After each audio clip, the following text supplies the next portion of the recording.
I was reading my morning paper when Ryan burst through my front door like a man possessed, his face twisted with determination and something darker. No knock, no greeting, just pure aggression as he stormed into my study where I sat in my leather chair. "Dad, I want my share now. I'm done waiting for you to die, old man," he declared, crossing his arms and planting himself in front of my desk like some corporate raider. His assumption was clear. He thought I'd cave, sign everything over out of shock or guilt. Instead, I calmly folded my newspaper and walked to our family safe, explaining I'd been expecting this conversation. As the heavy door swung open, I pulled out a thick manila folder labeled Ryan's Activities, 2019 through 2024. His cocky smirk vanished instantly. That folder in my hands contained 5 years of careful documentation, and as I spread its contents across my mahogany desk, I watched my 32-year-old son's face drain of all color. The photographs were damning. Ryan hunched over poker tables in dimly lit back rooms, his eyes glazed with the fever that only serious gamblers understand. Receipt after receipt showed losses that would make a grown man weep. $8,000 in a single night, $15,000 the following week, $23,000 during what should have been his vacation with Amanda. "You hired someone to follow me." Ryan's voice cracked, but I could see the wheels turning in his head, calculating how much I knew and how much he could still hide. "Jackson Mills is a thorough investigator," I replied, watching Ryan flinch at the name. "Former police detective, specializes in financial crimes. Has been documenting your activities since March of last year.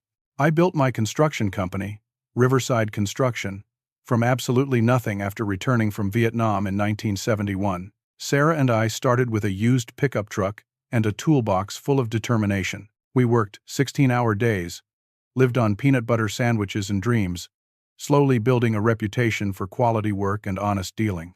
When Sarah passed from cancer 2 years ago, she made me promise the business would stay in the family, that everything we'd sacrificed for would mean something to future generations. Ryan was supposed to be that future. Smart, college-educated, supposedly eager to modernize our operations. I'd given him the title of operations manager, hoping he'd grow into real leadership. Instead, these photographs showed him throwing away our legacy one poker chip at a time. "The debt collectors have been remarkably persistent," I continued, pulling out a stack of letters that made Ryan's hands shake. $180,000 to some very unforgiving people, the kind who don't accept payment plans or bankruptcy protection. The threatening letters were written in language that left no doubt about consequences. Leo Kozlov's organization didn't operate like traditional lenders. Their collection methods involved broken bones and disappearances, not court proceedings and garnished wages. "You don't understand the pressure I'm under," Ryan stammered, finally abandoning his aggressive stance. His shoulders sagged as the weight of exposure settled on him. "These people, they're not going to wait much longer. They've already made it clear what happens if I don't pay up within 2 weeks. My heart broke watching my only child crumble before my eyes. But I needed him to understand the full scope of his deception. "Amanda knows, doesn't she? That's why she really left." Ryan's bitter laugh confirmed what Jackson's investigation had revealed.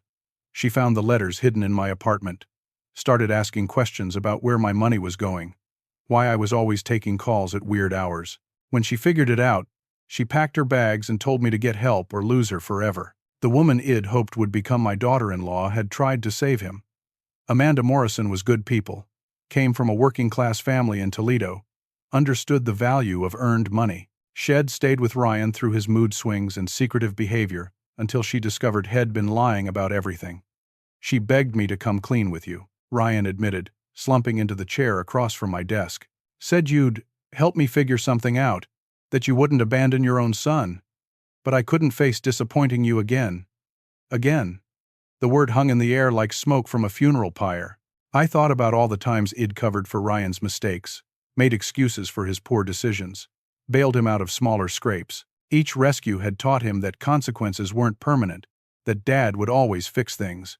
"The business you've been telling everyone is so successful," I said gently. "Jackson's reports show you haven't made a legitimate deal in 8 months. Every client meeting you claimed to attend, every contract you said you were negotiating, all lies to cover up the gambling." Ryan's facade finally cracked completely. Tears flowed as he confessed the depths of his deception. He'd been living in his car for 2 weeks since the apartment eviction, showering at the gym, eating fast food with whatever cash he could scrape together. The successful businessman image he projected to family and friends was pure theater. "I wanted to be worthy of what you and Mom built," he whispered. "I wanted to prove I could take it to the next level, make it bigger than you ever imagined." But every time I sat down at those tables, I convinced myself the next hand would solve everything. One big win would clear the debts and give me capital to expand the business legitimately. The psychology of addiction was something I understood better than Ryan realized. He'd seen it destroy good soldiers in Vietnam, watched promising men throw away their futures, chasing artificial highs that masked deeper pain. But understanding addiction didn't excuse the betrayal of family trust or the theft that was about to come to light. "The money you need," I said carefully. "Where exactly did you plan to get it? Your inheritance exists, but it's tied up in the business assets. Real estate, equipment, converting that to cash quickly would require selling everything." Ryan finished, unable to meet my eyes. "I know what that would mean for you, for the employees, for everyone who depends on Riverside Construction, but I can't think of any other way to stay alive." The desperation in his voice was genuine, but I knew there was more to this story. Jackson Mills had uncovered financial irregularities that went beyond gambling debts. My son hadn't just been planning to inherit the family business, had already been stealing from it. I reached for another section of the folder, this one containing financial records that would shatter what remained of Ryan's credibility. Bank statements, equipment rental agreements, and expense reports told a story of systematic theft that had been ongoing for nearly 2 years. "The Caterpillar excavator we reported stolen last August," I began, spreading out photographs of the machine being loaded onto a trailer. "Jackson found it at Morrison Equipment Sales in Springfield.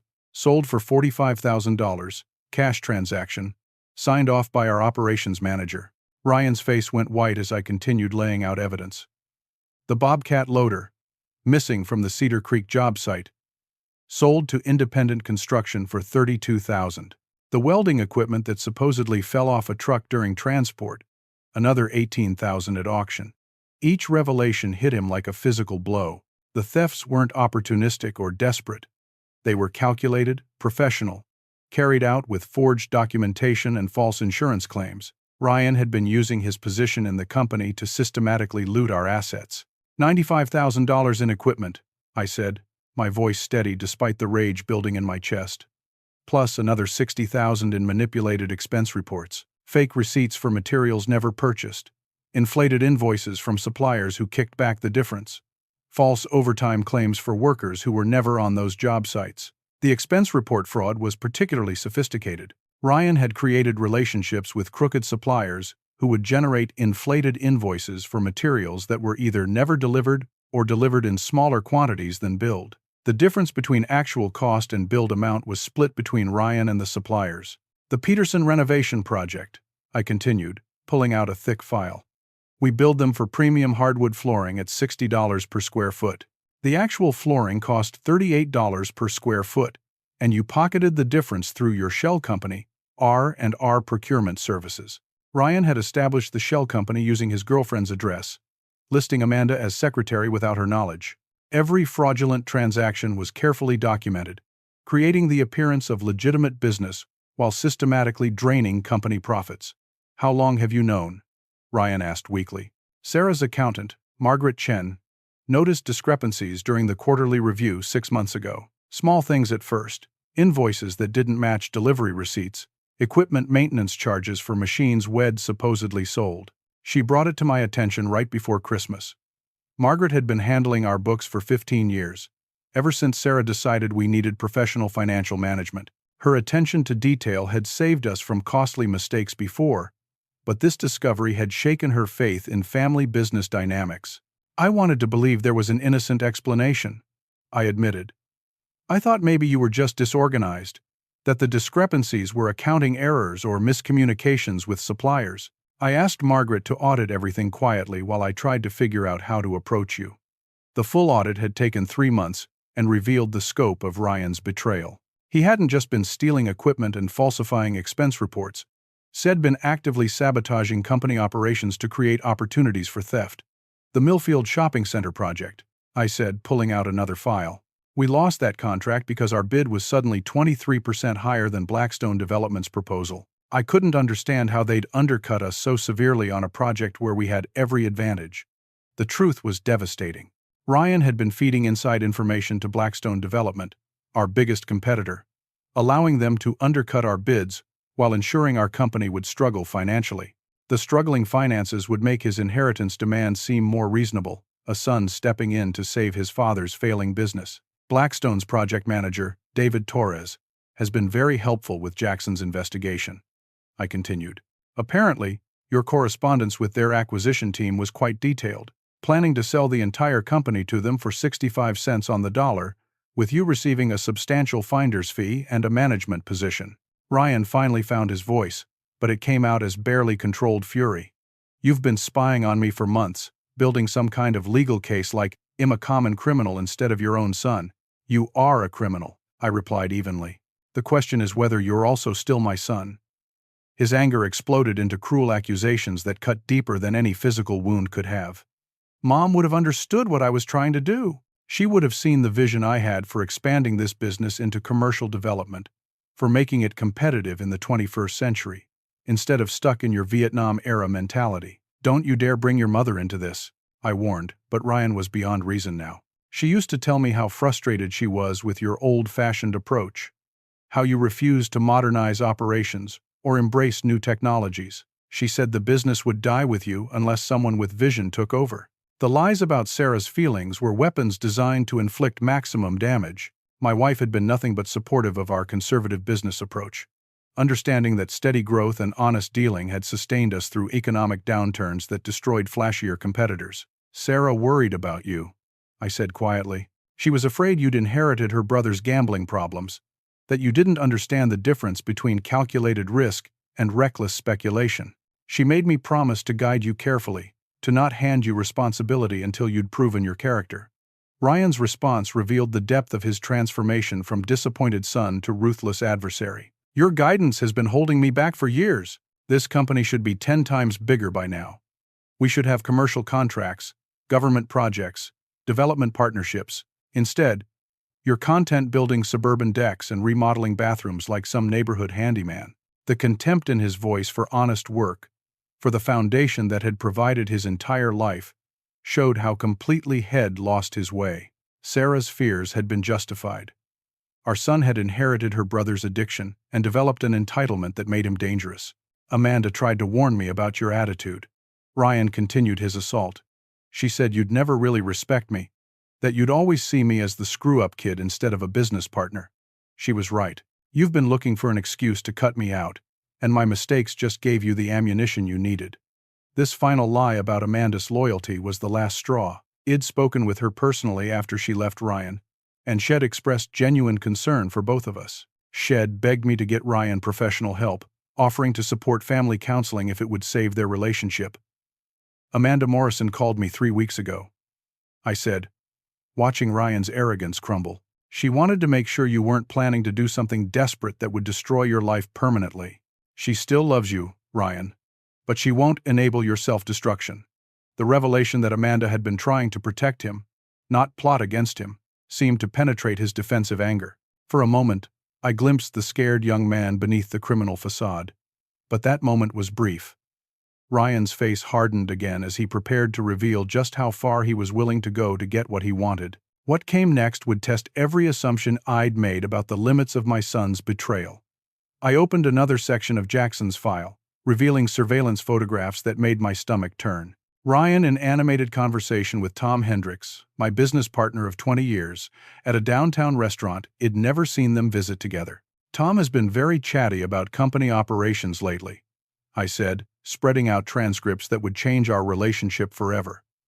Particularly about upcoming contract opportunities and client payment schedules. The recorded conversations between Ryan and Tom revealed a conspiracy that went back 18 months. Tom, who I'd trusted with my financial future and considered a close friend, had been systematically undermining our business while positioning himself for a hostile takeover. These recordings were made legally. I explained to Ryan, whose shock seemed genuine. Ohio is a one-party consent state, and Tom agreed to wear a wire once Jackson presented him with evidence of his own financial crimes. The truth was even more devastating. Tom hadn't just been feeding Ryan inside information, had been embezzling from our joint accounts to fund his own gambling addiction. When Jackson confronted him with bank records showing unauthorized withdrawals, Tom had agreed to cooperate rather than face federal charges. "Your business partner has been planning this for years," I continued, playing an audio recording that made Ryan's face go pale. Tom's voice came through clearly as he detailed their strategy for forcing me out of the company. "The old man's too sentimental about that dead wife of his," Tom's voice crackled from the small speaker. "Has been making emotional decisions instead of smart business moves since Sarah died. We just need to give him enough financial pressure and hell sell rather than risk losing everything." Ryan's shock appeared genuine, but I could see him calculating how much damage this revelation would cause to his plans. "I didn't know he was recording our conversations," he protested weakly. "Tom's been documenting everything since last Christmas," I explained. "Insurance policy, in case the plan went sideways and he needed to pin the blame on someone else. Apparently, your partnership wasn't built on the mutual trust you thought it was." The recordings revealed Tom's true feelings about our family business and his resentment over my success. 20 years of friendship, destroyed by greed and jealousy that had been festering beneath the surface of our professional relationship, has been spreading rumors about your mental capacity, I continued, watching Ryan's remaining confidence drain away.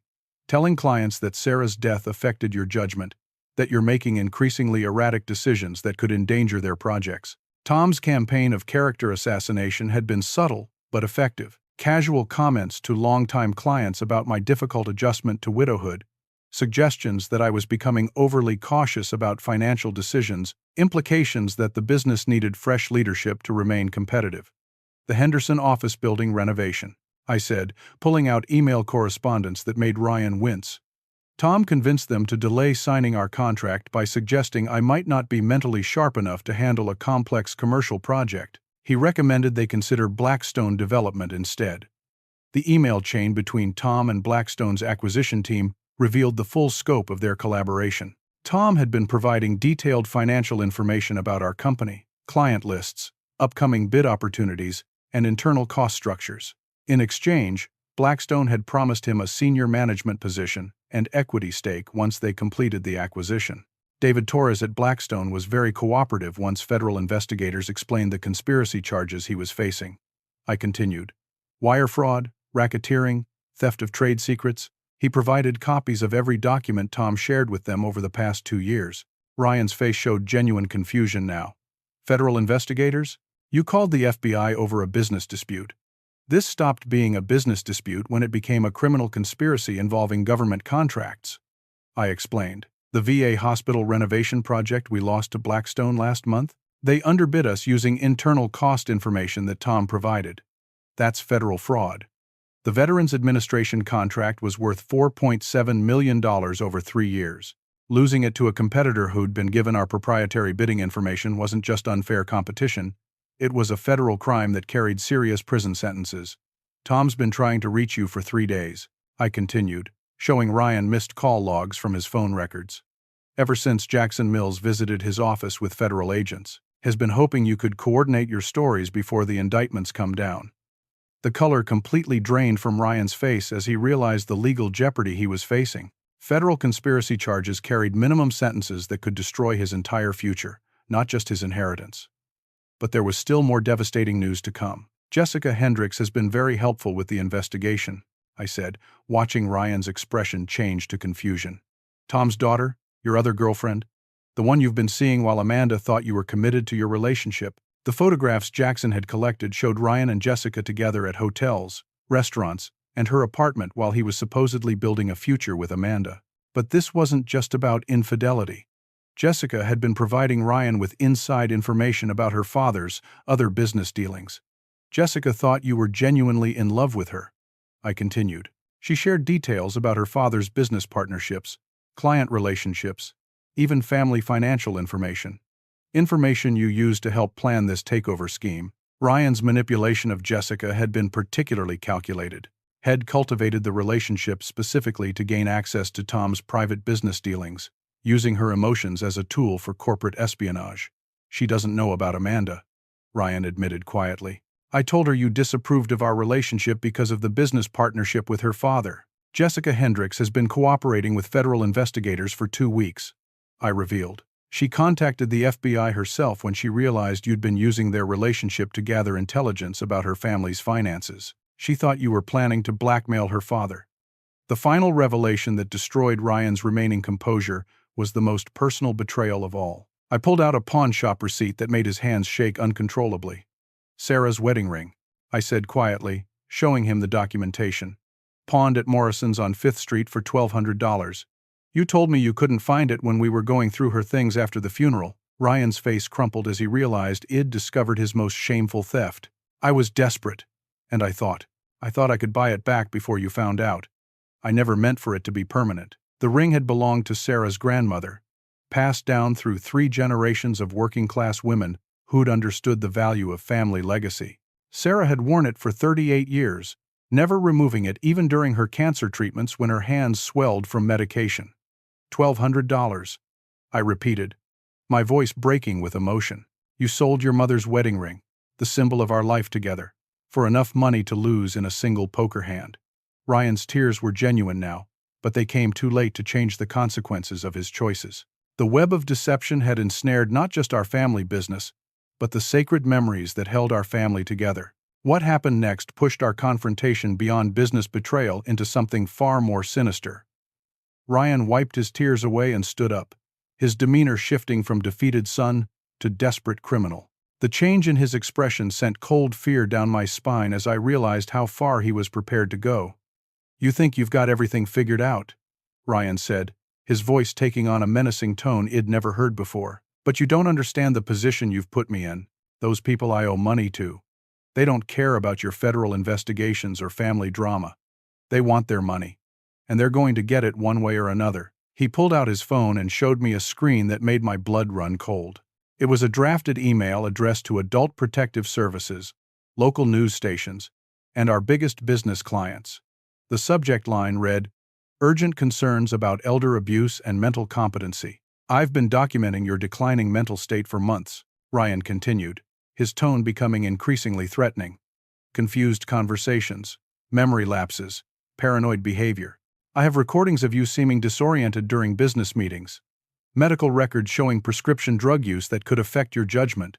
The email contained detailed allegations about my supposed mental deterioration, including claims that I'd been making irrational business decisions, forgetting important meetings, and becoming increasingly paranoid about employee theft. It painted a picture of an elderly man whose grief had evolved into dangerous instability. "Those recordings you mentioned," I said carefully. "When exactly did these confused conversations take place?" Ryan's smile was cruel as he explained his methodology. "Remember those morning coffees we shared when I'd stopped by to discuss company business?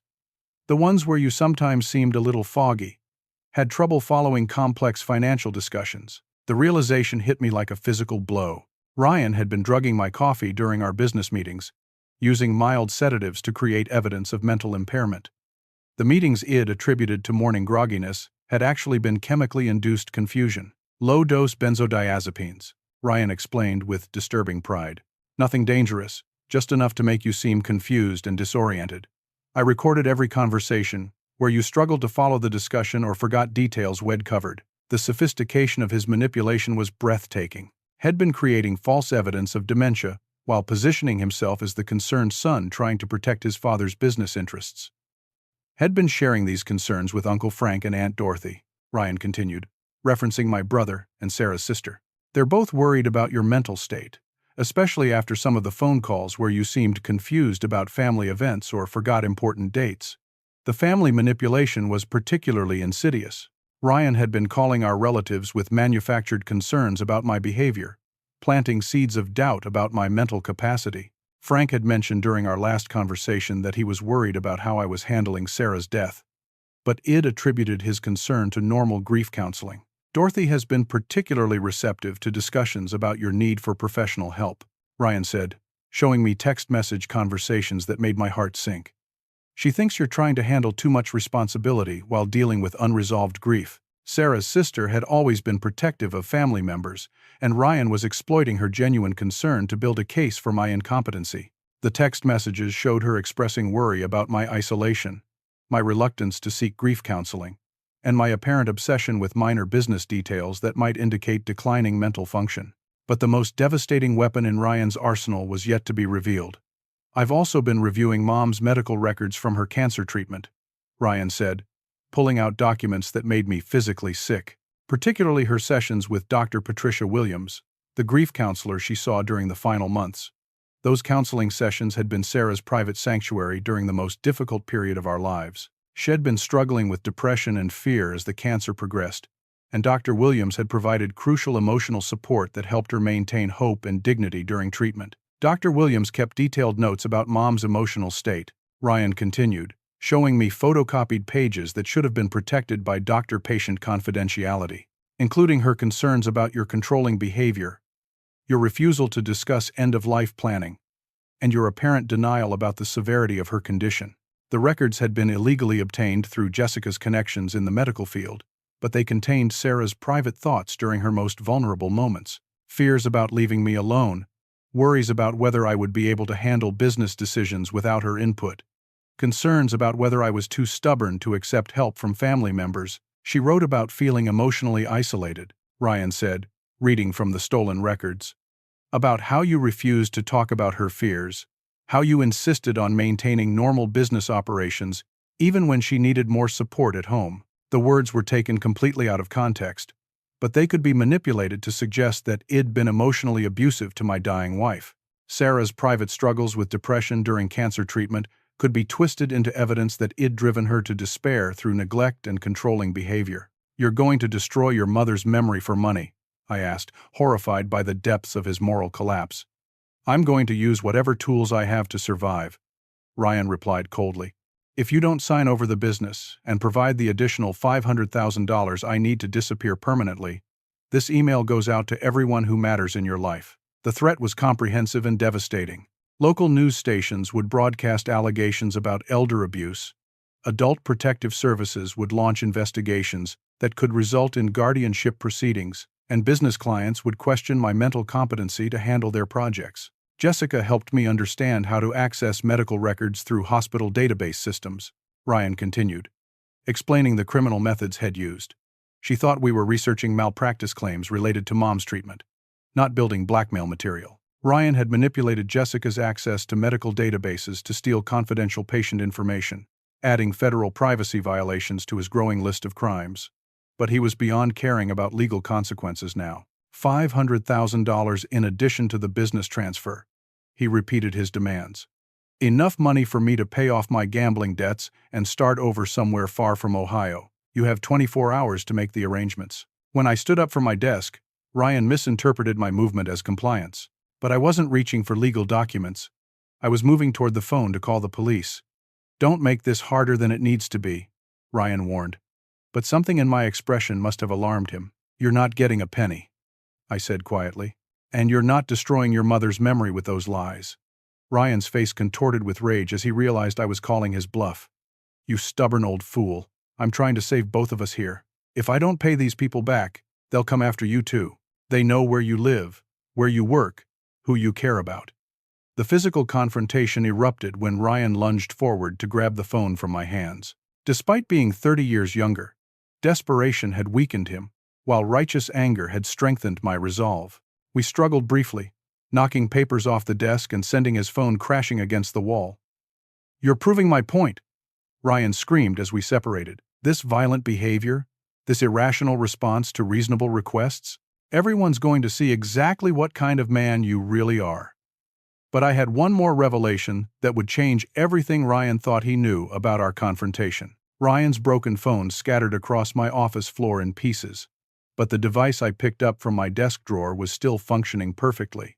The sophisticated recording equipment had captured every word of our conversation, including his threats, his admission of drugging me, and his plans to blackmail me with stolen medical records. Federal wiretapping laws require consent from one party to the conversation, I explained calmly, watching Ryan's arrogance drain away like water from a broken dam. "Since this is my office, and I consented to recording our discussion, everything you've said in the last hour is admissible evidence in court." Ryan stared at the recording device as if it were a venomous snake. "You've been planning this whole confrontation," he whispered, finally understanding that Head walked into a carefully constructed trap. Agent Sarah Chen from the FBI has been building a case with my cooperation for 3 weeks. I continued, showing him business cards and legal documents that proved federal involvement. Wire fraud, mail fraud, conspiracy to commit racketeering, elder abuse, theft of medical records, and attempted extortion. The charges will likely result in 15 to 20 years in federal prison. The FBI had become involved when Jackson Mills discovered that Ryan and Tom's conspiracy affected federal contracts and crossed state lines. Agent Chen specialized in white-collar crime and had seen similar family business frauds escalate into violent confrontations. Tom Hendricks was arrested at 6:30 this morning, I revealed, watching Ryan's face crumble as he realized his partner couldn't help him anymore. Has been formally charged with conspiracy to commit fraud and is currently being held without bail. Jessica turned over all the medical records you stole and provided details about how you manipulated her into accessing confidential databases. Ryan collapsed back into his chair as the full scope of his legal jeopardy became clear. Federal conspiracy charges carried mandatory minimum sentences that would destroy any possibility of a normal life, regardless of his age or family connections. Jessica contacted federal authorities herself when she realized you'd been using their relationship for criminal purposes, I continued. She thought you were planning to blackmail her father with medical information about his patients. When she discovered you were actually targeting your own family, she agreed to cooperate fully with the investigation. The young woman had been horrified to learn that her romantic relationship was actually part of an elaborate criminal scheme. Shed provided investigators with copies of every document Ryan had asked her to access.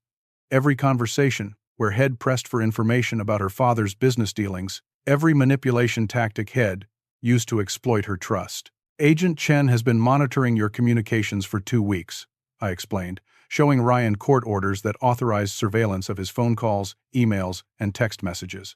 They know about your gambling debts, your threats from Leo Kozlov's organization, and your plans to flee the country with illegally obtained money. The federal investigation had uncovered the full extent of Ryan's criminal activities, including money laundering schemes. Head used to hide gambling losses and communication with offshore banks about establishing accounts under false identities. The most interesting discovery was your complete financial profile, I continued, spreading out documents that showed Ryan's true circumstances. No legitimate income for 8 months. Credit cards maxed out. Checking account overdrawn by $4,000. Car payments 3 months behind. But there was an even more significant revelation that would shatter Ryan's assumptions about my vulnerability. The business finances you thought you understood, I said, pulling out quarterly reports that made Ryan's eyes widen with shock, represent only about 30% of our actual company value. The truth was that Riverside Construction had been far more successful than Ryan realized. The declining profits Head been observing were actually strategic moves to protect assets while the FBI investigation proceeded, not signs of genuine financial distress.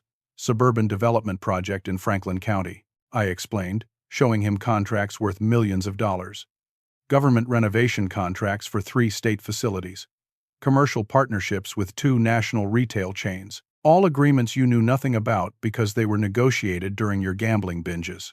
Ryan had been so focused on his addiction and criminal schemes that Head completely missed the legitimate business growth happening around him. The company Head thought was struggling was actually experiencing its most profitable period in 20 years.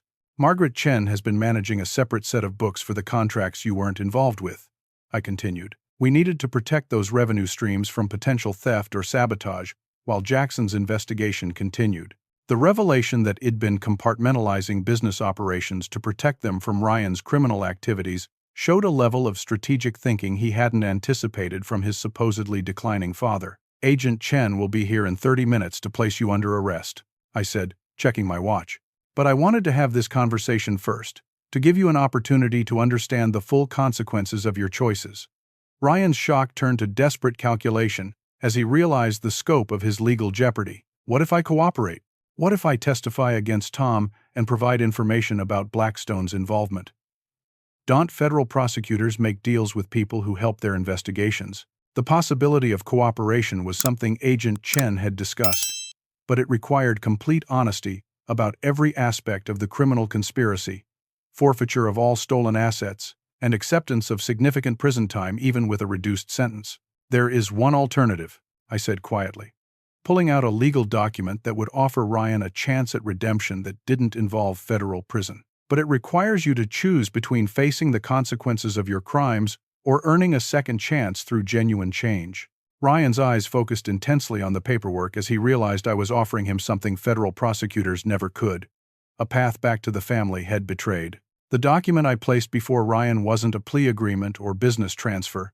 It was a comprehensive rehabilitation contract that would fundamentally restructure his life while offering genuine hope for redemption. Agent Chen had approved the alternative prosecution approach after reviewing similar cases where family intervention had proven more effective than incarceration. Complete financial restitution of $155,000 through community service and supervised employment. I read from the contract terms: mandatory gambling addiction treatment at the Morrison Recovery Center, random drug and alcohol testing for 2 years, residence in supervised housing with monthly inspections. Ryan studied the document carefully, understanding that this represented his only alternative to federal prison. The terms weren't lenient. They required complete accountability and genuine change over an extended period.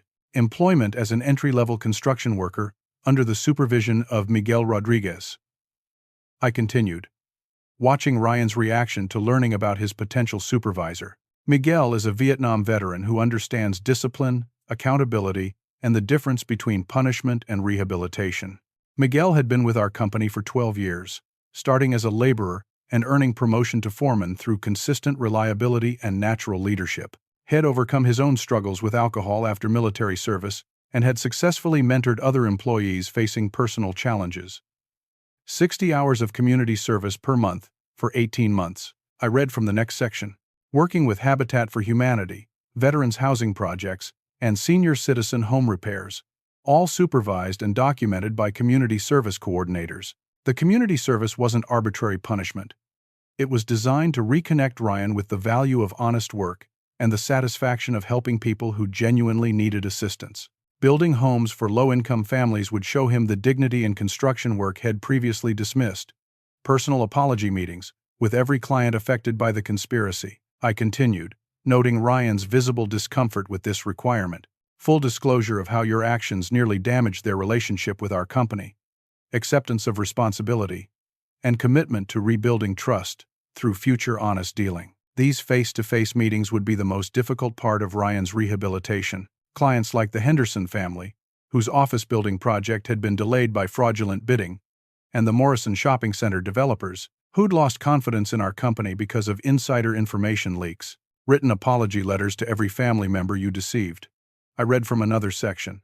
Uncle Frank, Aunt Dorothy, your cousins in Michigan. Full explanation of how you manufactured evidence of my mental decline and manipulated their concern for your own criminal purposes. Ryan's manipulation of family relationships had caused real emotional damage to people who'd genuinely cared about both of us. Frank had been losing sleep, worrying about my mental health, while Dorothy had been researching assisted living facilities because she thought I was becoming unable to care for myself. The gambling addiction treatment isn't optional, I emphasized, showing him research about the Morrison Recovery Center's 90-day residential program. Dr. Patricia Williams runs a specialized program for people whose addictions have led to criminal behavior. She understands the psychology of progressive deception and family manipulation. The choice of Dr. Williams wasn't coincidental. She'd been Sarah's grief counselor and understood our family dynamics. Her treatment approach focused on accountability rather than excuses, requiring patients to confront the full impact of their addiction on family relationships. If you complete every requirement of this program, I said, reaching the contract's most important section, your inheritance remains intact: the business, the real estate, the investment accounts. Everything your mother and I built will still belong to you eventually. Ryan looked up sharply, not expecting the possibility of eventual inheritance after everything had done. But, I continued firmly, inheritance now comes with conditions that will ensure you've earned it through character development, not just biological relationship. You'll need to prove you understand the difference between wealth and worth. The inheritance conditions required Ryan to complete addiction treatment, maintain sobriety for 2 years, demonstrate consistent work ethic through employment evaluations, and show genuine understanding of how his actions affected other people. I don't understand, Ryan said quietly. After everything I've done, why are you offering me a second chance instead of letting federal prosecutors destroy my life? Before I could answer, I pulled out an envelope that bore Sarah's distinctive handwriting, a letter Shed written during her final weeks, but asked me to save for a specific moment that might never come. Your mother was worried about exactly this scenario, I explained, watching Ryan's expression change as he recognized Sarah's careful script. She was afraid your uncle's gambling problems might be hereditary, that success might come too easily and make you reckless with family values. Sarah had spent her final months writing letters for various future contingencies: graduation, wedding, the birth of grandchildren, and unfortunately, the possibility that Ryan might lose his way completely and need guidance back to the family principles Shed tried to instill. She wanted you to hear this if you ever forgot who you were raised to be, I said, opening the sealed envelope that had remained untouched for 2 years. Ryan's hands shook as he took the letter, recognizing his mother's careful penmanship and the love that had motivated her final words to him. My dearest Ryan, he read aloud, his voice breaking almost immediately. If you're reading this letter, it means you've made choices that disappointed your father and threatened the values we tried to teach you. I want you to know that my love for you is permanent and unconditional, even if my approval of your actions is not. Sarah's words carried the weight of maternal wisdom and genuine understanding of human weakness. Shed written about her faith in Ryan's fundamental goodness, her belief that mistakes could become learning opportunities, and her hope that he would choose growth over self-destruction. I know the gambling addiction that destroyed your uncle's life has been tempting you, the letter continued. I've seen the signs: your restlessness with steady progress, your attraction to quick solutions, your tendency to rationalize risky decisions. But I also know you have the strength to choose differently if someone gives you a framework for genuine change. The letter revealed Sarah's deep understanding of Ryan's personality and her strategic thinking about how to help him if he ever needed redemption. Shed even suggested specific treatment approaches and rehabilitation strategies that formed the basis of the contract ID prepared. Your father's construction business represents 4 generations of honest work and community service, Sarah had written. Your great-grandfather built houses during the Depression that are still standing today. Your grandfather served in World War II and came home to build the suburbs where young families could pursue American dreams. The historical perspective was something Ryan had never fully appreciated. Our family business wasn't just about money. It was about contributing to community development and helping other families achieve stability through homeownership and commercial development. If you choose to accept help instead of punishment, the letter concluded, remember that redemption requires complete honesty, genuine change, and service to others.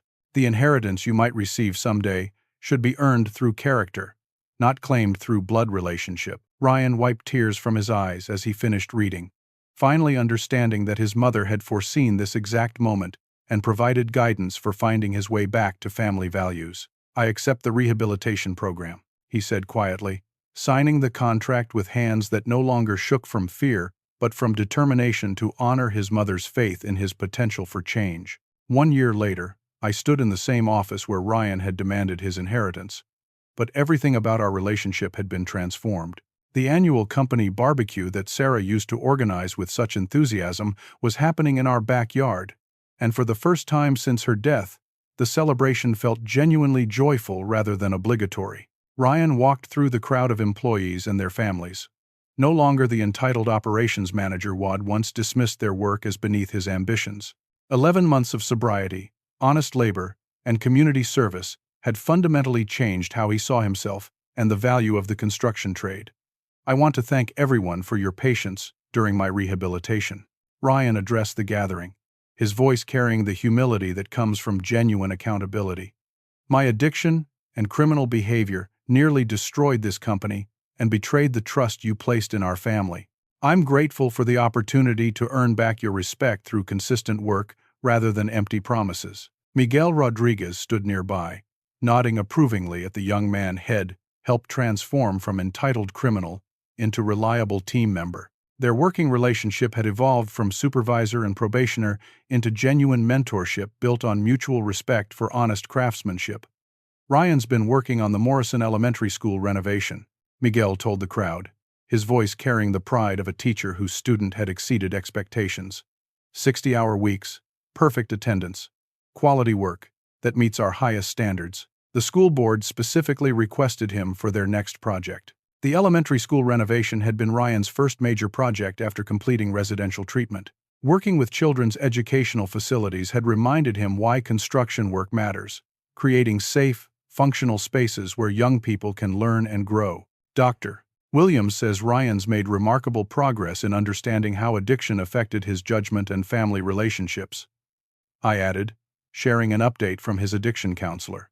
She's recommended him for advanced peer counseling training to help other people facing similar struggles.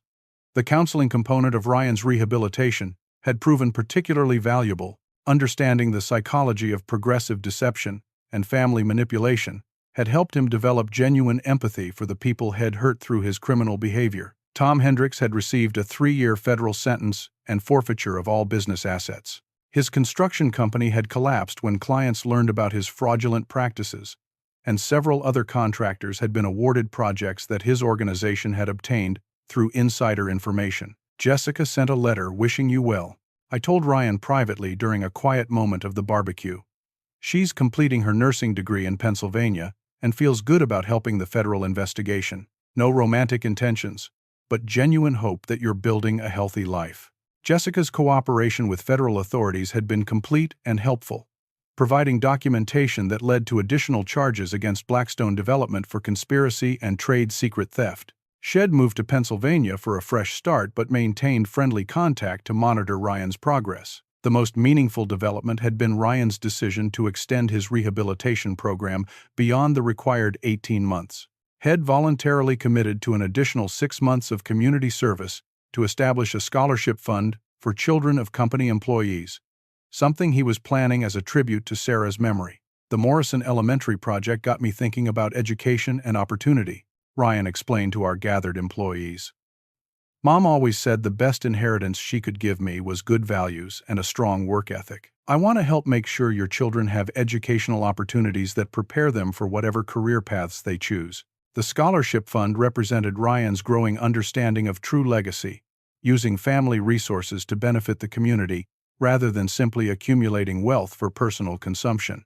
He'd been working with Margaret Chen to structure the fund as a permanent endowment that would support employee families for generations. The business has grown by 40% this year, Margaret announced during her financial report to employees. New commercial contracts, expanded residential services, and a reputation for integrity that's attracting clients from 3 counties. We're hiring 6 new employees next month and increasing health benefits for everyone. Our company's success had accelerated once the criminal conspiracy was eliminated, and Ryan began contributing legitimate value through his rehabilitation. Clients appreciated our transparent handling of the fraud discovery and our commitment to accountability. The day's most meaningful moment came when Ryan and I worked together on a special project we'd been planning for months. The memorial garden at the local Veterans Center, dedicated to Sarah's memory, represented our shared commitment to honoring her values through community service. Mom would have loved seeing this garden completed, Ryan said as we planted the final rose bushes that matched the ones Sarah had tended in our backyard. She always said the best way to remember someone is to continue the good work they started. The memorial garden included benches where veterans could sit quietly, walking paths accessible to wheelchairs, and plantings that would provide year-round beauty. Local high school students had contributed labor as part of their community service graduation requirements, creating connections between generations of people committed to service. I've been thinking about expanding our business into sustainable building practices, Ryan said as we worked together in the late afternoon sun. Not because I want control or quick profits, but because I genuinely believe we could help families reduce energy costs while protecting the environment. His interest in sustainable construction wasn't about personal ambition, but about finding ways to serve clients' long-term interests while building a more responsible business model. He'd been studying green building certification programs during his free time, preparing for eventual leadership responsibilities he might earn through continued good judgment. Sarah would be proud of the man you're becoming, I told him, meaning every word. She worried about your character, but she never doubted your potential for genuine goodness. Ryan had learned the difference between inheritance and legacy. One is simply given based on family relationship, while the other must be earned through character development and service to others.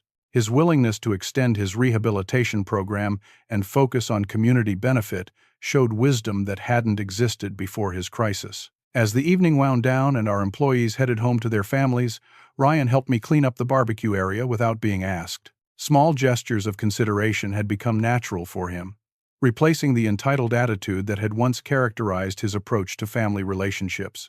"I know I have more work to do before I'm ready for real leadership responsibilities," Ryan said as we stored the last folding chairs in the garage. "But I'm grateful for the chance to rebuild our relationship and earn your trust again." The future felt hopeful in ways I hadn't experienced since Sarah's death. Our family business would continue, but now it was built on genuine shared values rather than assumed entitlement. Ryan had discovered that true wealth comes from self-respect, meaningful relationships, and positive contributions to community welfare. "Character isn't inherited," I told him, remembering Sarah's favorite saying about parenting. "It's developed through choices, especially the difficult choices that test who you really want to become." Ryan nodded, understanding that his inheritance would ultimately depend not on blood relationship, but on the man he chose to become through daily decisions about integrity, service, and family loyalty. The most important lesson had been learned. Sometimes the greatest gift a father can give his son is not comfort and easy money, but the opportunity to discover his own strength and moral character through overcoming genuine challenges. Have you ever had to choose between showing tough love and enabling someone you care about? How do you balance holding people accountable while still offering them hope for redemption? I'd love to hear your thoughts in the comments below. If this story touched your heart or made you think about your own family relationships, please like this video, subscribe for more real-life stories about family challenges and personal growth, and share it with someone who might benefit from hearing about second chances and genuine change.